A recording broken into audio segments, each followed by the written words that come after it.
नमस्कार मित्रांनो, मी Mangesh Patekar farm YouTube channel मध्ये आपलं स्वागत आहे। काल आपण एक व्हिडिओ टाकला की ड्रिंचिंग संदर्भात आणि फवारणी संदर्भात, पण काही शेतकऱ्यांचं असं म्हणणं आलं की तुम्ही एक्झिट कोणची फवारणी करताय ते आम्हाला सांगा।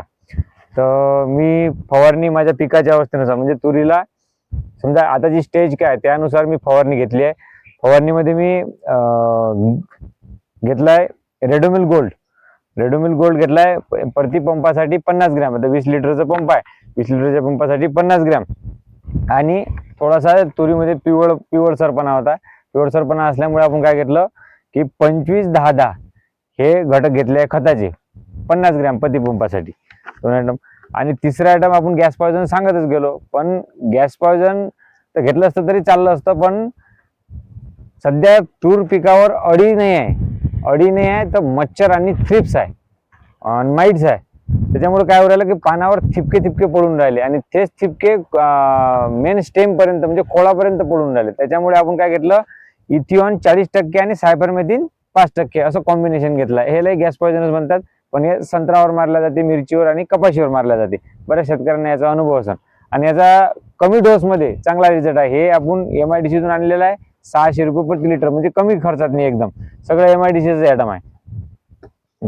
आणि इमॅमॅक्टिन घेतलेला आहे 8 ग्रॅम प्रति पंप, हा सुरुवातचा डोस। कारण की तुरीची वाढ जास्त नाही आहे, मीडियम आहे, साधारणतः 1.5 फूट वाढ झाली, 4 बोट समजा 2 बोट वाढ झाले।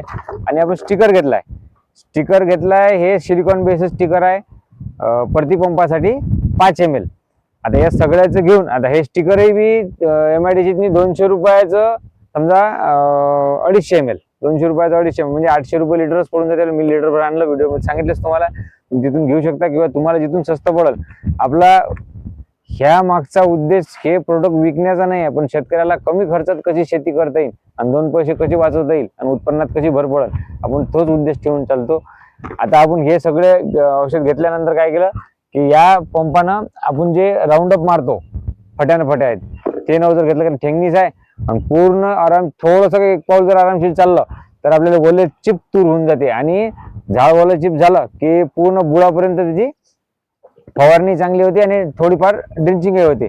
म्हणजे साधारणतः खोळालाही आपल्याला बुरशीनाशकचा आणि कीटकनाशकाचा फवारा बसू शकते। या पद्धतीने तुम्ही घ्या, याच्यातनी कंटेंट आपल्या पिकानुसार, आपल्या पिकाच्या अवस्थेनुसार तुम्ही एखादा कंटेंट बदल करू शकता।